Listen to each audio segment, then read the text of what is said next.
嗱，你企定定喺度聽清楚，千祈唔好劃走。你試下靜低心嚟問下自己，你係咪覺得自己明明每一日都好勤力返工，早出晚歸，甚至乎連假都唔放，撲心撲命去揾錢，但係屋企個銀行戶口就好似穿咗個大窟窿咁，啲錢永遠都留唔住。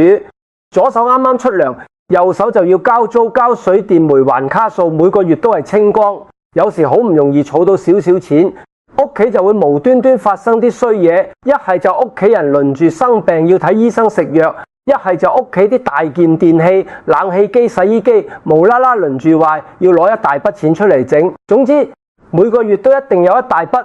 無謂錢要使出去，搞到你心入面漏憎到極點，覺得自己點解會咁黑仔，點解揾錢咁難，留住啲錢仲難。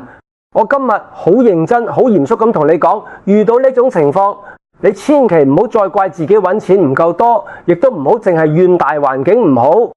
因為問題嘅根本極大可能係你屋企嘅風水磁場出咗大問題，你屋企嘅氣場已經積聚咗太多嘅負能量同埋漏財煞氣，搞到財神爺行到你大門口，見到成屋衰氣都即刻擰轉頭走人，反而將嗰啲衰神窮神全部接晒入屋，想喺2026年下半年徹底大翻身，扭轉呢個破財嘅困局。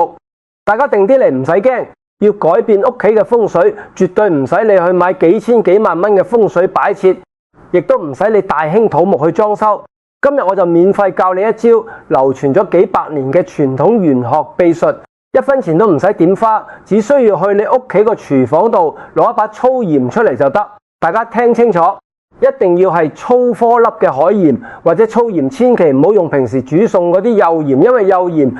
經過化學加工已經失去咗大自然嘅天然靈氣，只有粗鹽先至保留住海水同陽光最原始最剛猛嘅至陽之氣。只要你將粗鹽擺喺屋企入面3個極之隱秘嘅角落，我保證你由下半年開始，屋企嘅磁場會瞬間被淨化，將所有衰氣、病氣、漏財氣吸乾吸淨，衰氣一走，財氣自然源源不絕咁湧入屋。到時你正財穩定，偏財就手旺到連身邊嗰啲平時睇你唔起嘅親戚都眼紅你。想下半年橫財就手，準備發達嘅朋友，而家即刻喺留言區打出財神入屋，旺到飛起8個大字，向宇宙發出你最強烈嘅求財訂單，啟動呢個超強嘅吸財磁場。我哋馬上為你詳細揭曉究竟係邊3個寶位。第一個，你要擺放粗鹽嘅吸財擋煞寶位，就係你屋企嘅大門口玄關位置。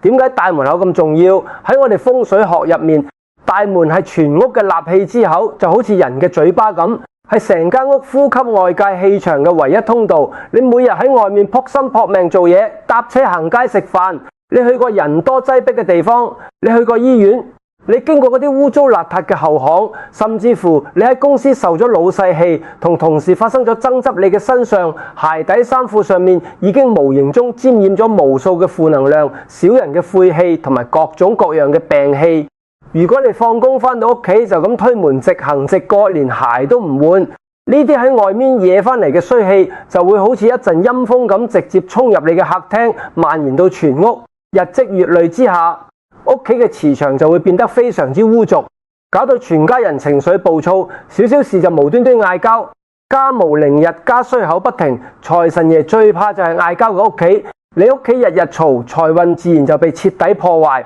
要斬斷呢啲晦氣入屋，你聽日一早去揾一個乾淨嘅細瓷碗或者一個玻璃細碟，裝滿大半碗粗鹽，然後穩穩陣陣咁擺喺你大門口嘅鞋櫃上面，或者大門後邊一個唔起眼嘅隱蔽角落。粗鹽喺玄學上吸收咗日月精華，係極陽之物，有着極強嘅殺菌同淨化磁場作用。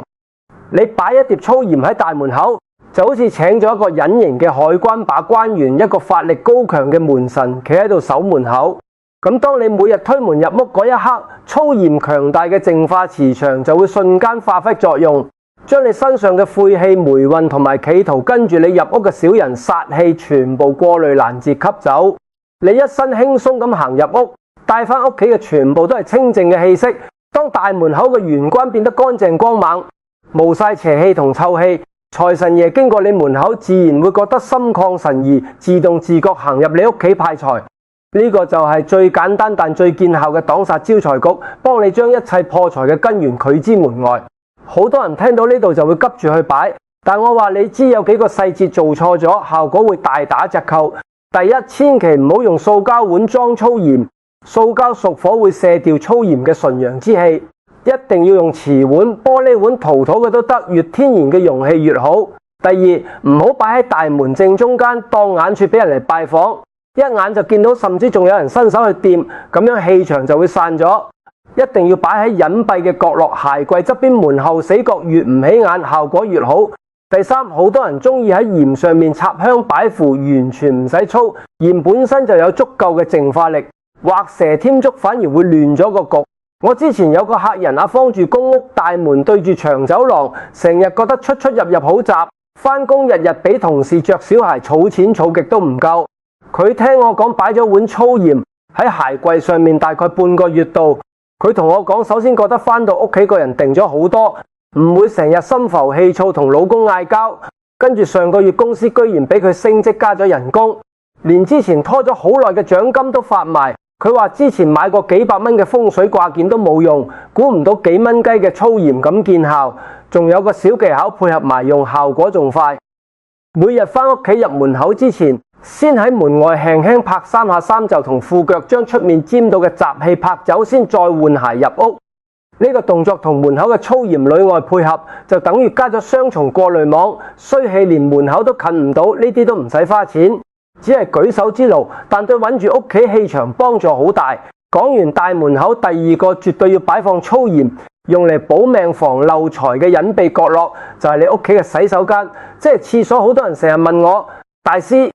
點解我屋企成日無端端漏財，賺幾多都唔夠使？我通常第一句就問佢，你屋企個廁所係咪成日好濕好大陣味？大家要記住，廁所係屋企入面五行屬水嘅地方，水主財，但係廁所嘅水係污水，係穢氣，係排泄之物。如果洗手間平時無開抽氣扇，通風唔好，常年潮濕積水，嗰度就會成為全屋最污糟、陰氣最重嘅死角。陰氣一重，最直接影響嘅就係全家人嘅健康。屋企老人家容易風濕骨痛、關節發炎，後生仔女就容易冇精神、失眠，甚至引發泌尿系統嘅隱疾。你諗下，如果成家人輪住生病，你賺幾多錢都唔夠交醫藥費啦，咁仲點會存到錢？更嚴重嘅係穢氣會污染全屋嘅財氣，搞到你投資失利，無端端跌錢。呢個就係最典型嘅因陰招損、因病漏財。要化解廁所嘅陰毒之氣，粗鹽絕對係不二之選。粗鹽天生有一種物理特性，就係極度容易吸水受潮。你將粗鹽放喺廁所，佢唔單止可以喺物理上幫你抽濕防霉除臭，更重要嘅係喺風水層面上，粗鹽純陽嘅剛烈之氣可以強行吸走並化解廁所積聚嘅千年陰毒同穢氣。你準備一個稍為深少少嘅碗，裝滿粗鹽，擺喺洗手盆隔離嘅角落，或者馬桶後方嘅水箱上面，總之盡量擺喺一個平時唔會直接淋到花灑水嘅隱蔽位置。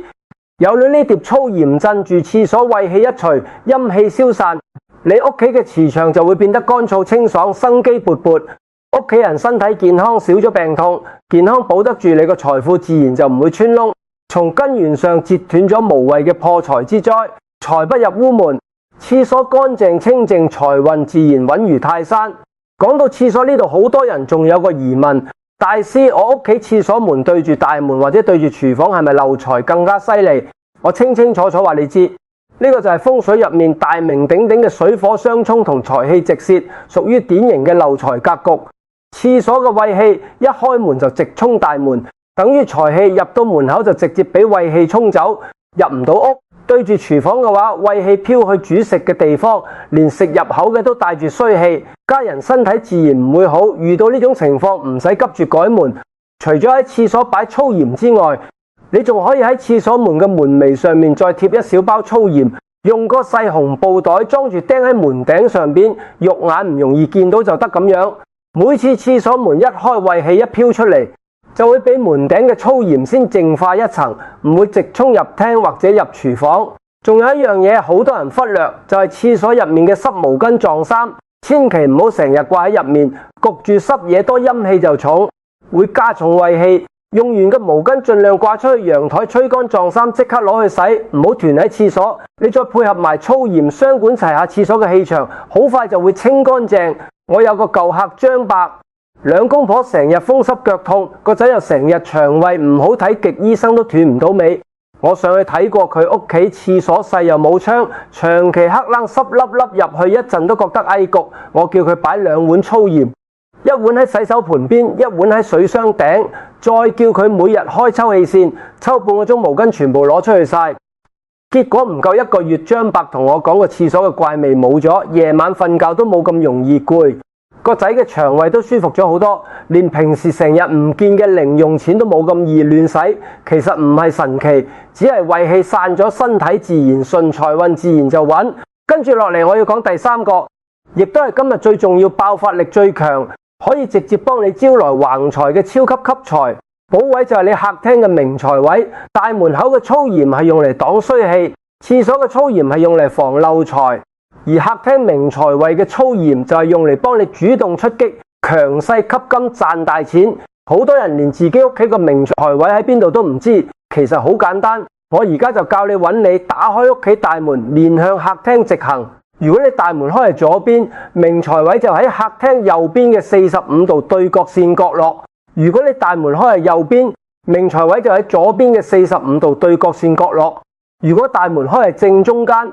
咁左右兩邊45度嘅角落都係明財位。你即刻去檢查下呢個角落，如果嗰度擺咗個垃圾桶，堆滿咗雜物，或者擺咗啲舊報紙爛紙皮，你真係要狠狠打自己2巴。財位被垃圾壓住，財神爺點會俾錢你？難怪你一世無發達。揾到明財位之後，即刻將嗰度打掃得一塵不染，然後我教你親手製作一個威力無窮嘅粗鹽聚財盤。你準備一個乾淨嘅圓形陶瓷碟，記住一定要係圓形，代表財源滾滾、圓圓滿滿。喺碟嘅底層鋪滿厚厚一層粗鹽，呢層粗鹽代表住穩固嘅財富根基，可以淨化財位周圍嘅磁場，確保進入你屋企嘅每一分錢都係乾淨嘅正財。跟住高階嘅秘訣嚟啦！你要喺呢層粗鹽上面按照圓形嘅形狀平放6枚或者8枚硬幣，硬幣最好係1毫、5毫或者1蚊，最緊要係洗得乾乾淨淨、立立令嘅銅色或者銀色硬幣。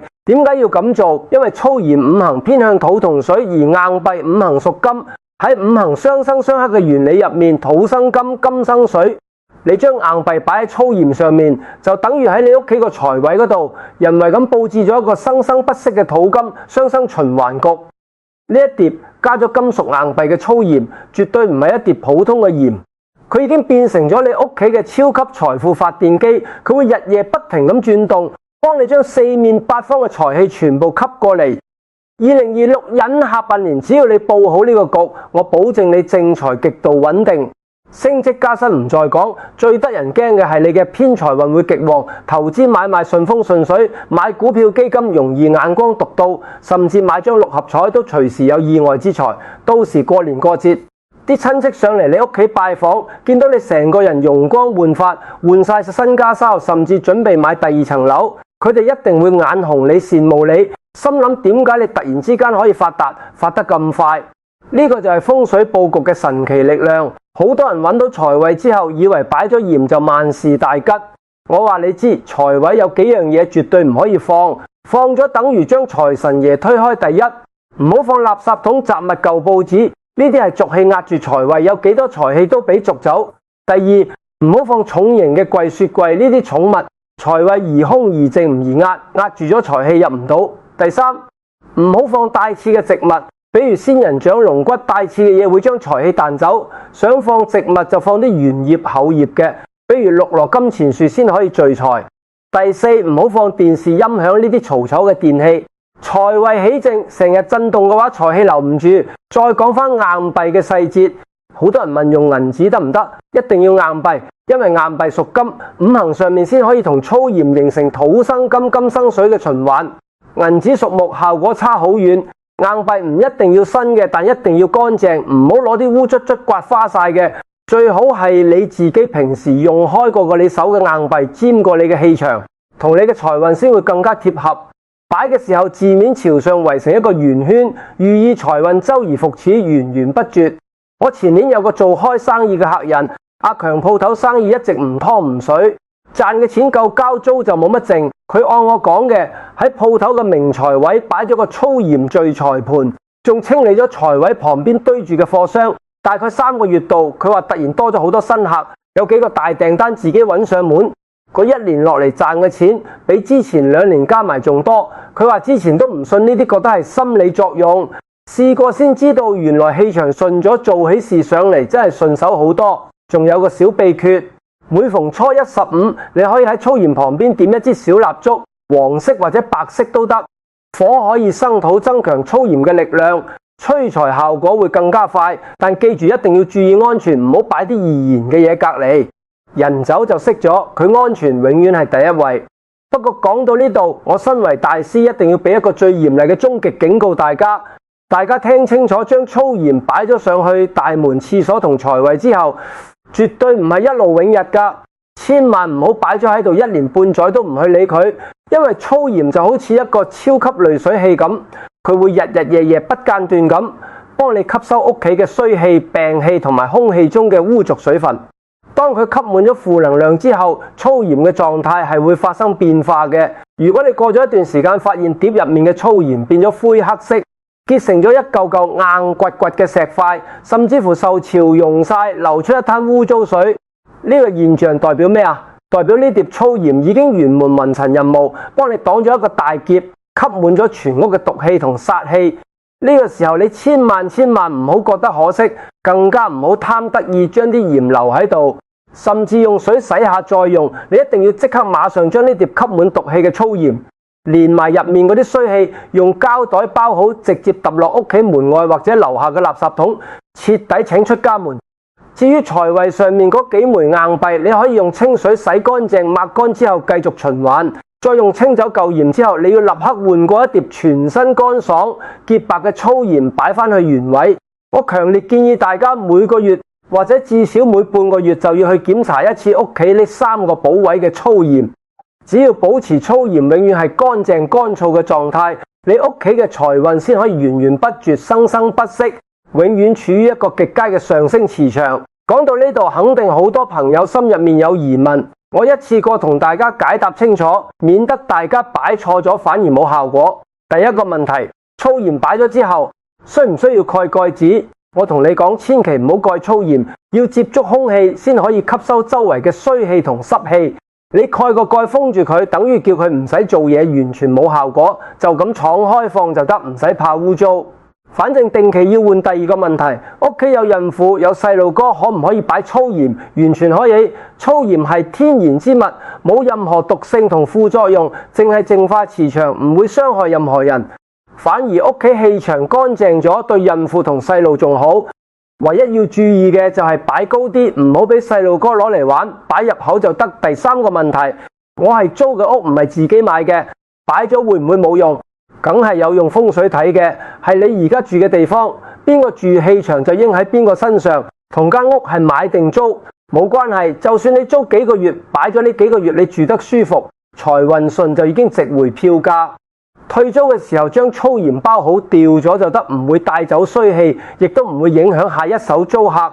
第四個問題，擺咗之後幾耐先會見效？呢個因人而異，睇你屋企原本嘅氣場有幾足。如果本身屋企都算乾淨，大概7日到半個月就會有感覺。比如瞓覺瞓得好啲，心情冇咁煩躁。如果屋企胃氣重，流財流得犀利，可能要1個月到2個月先慢慢見到效果。唔好急，風水唔係仙丹，唔會今日擺，聽日就中6合彩。佢係慢慢幫你調整磁場，等你順起來，財運自然一步步跟住來。第5個問題，除咗呢3個地方，屋企仲有邊度可以擺？如果你屋企有書房有睡房，覺得成日瞓唔好，工作唔專心，都可以擺一小碟粗鹽喺書桌角落、床頭櫃側邊。但記住唔好擺喺床頭正對面，離自己太近，反而會燥一般家庭。大門、廁所、財位呢3個地方擺好，就已經足夠應付90%嘅問題，唔需要周圍都擺太多，反而會亂。各位朋友，風水從來都唔係迷信，佢係一門教我哋點樣利用大自然嘅物質去同周圍嘅磁場和諧共處、趨吉避凶嘅環境科學。可能有人會講一包粗鹽咋，有冇咁神奇？其實你翻下古書就知，鹽喺中國幾千年嘅傳統入面，一直都係辟邪淨宅嘅聖物。古代人搬新屋，第一件事就係灑粗鹽淨屋，將屋入面嘅雜氣、舊屋主嘅衰氣全部清走。去完喪事醫院返屋企，都會灑啲鹽喺門口，防止帶衰氣返來。唔單止中國，外國好多地方都有灑鹽驅邪嘅傳統，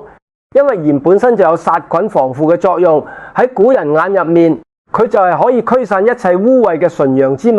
我哋而家用嘅方法唔係亂噏出嚟，係老祖宗傳咗幾百年嘅智慧，將複雜嘅風水佈局簡化到人人都做得到，唔使花大價錢，一樣可以起到效果。今日我教大家用幾蚊雞一包嘅粗鹽就可以化解屋企嘅重重殺氣，換取全家人下半年嘅平安健康，甚至催旺橫財，迎來暴富嘅機會。呢筆數無論你點樣計，都係世上最划算最抵嘅投資。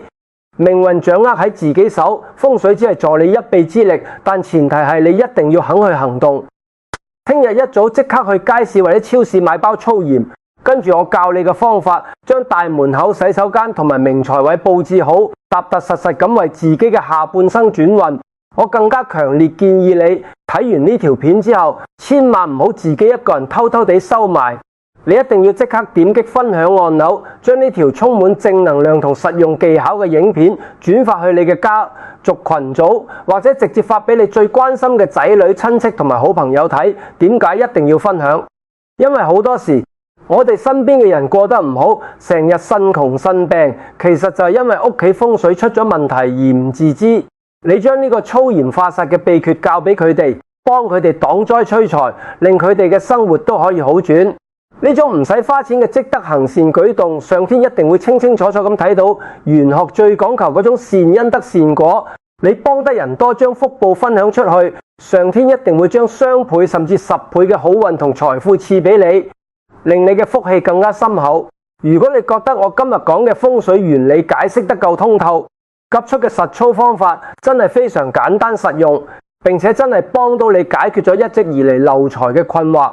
請你即刻點擊影片下方嘅訂閱按鈕，同埋一定要打開旁邊嘅小鈴鐺，加入我哋呢個充滿智慧同好運嘅大家庭。咁樣以後每逢有重大嘅星象變動，或者有更多簡單靈驗嘅催財改運秘訣，你就可以第一時間接收到，保證你喺未來嘅日子裏面行少好多冤枉路，財運亨通，步步高升。最後喺大家準備去廚房或者落街買粗鹽之前，我想請所有睇緊呢條影片嘅朋友，用你最渴望發達、最堅定嘅心，喺評論區打出粗鹽化煞、財源廣進呢8個大字。每一個留言都係你向財神爺發出嘅強烈邀請函，亦都係啟動你屋企吸財磁場嘅第一步。我會親自喺後台仔細睇大家嘅每一條留言，為每一位認真祈願嘅朋友點讚加持，將最強大、最精純嘅招財旺氣送俾你哋每一位。祝大家2026年下半年財神自動入屋，正財偏財齊齊爆發，賺到盆滿缽滿，一家人齊齊整整出入平安。我哋下期節目再為大家拆解更多玄學奧秘，下次見。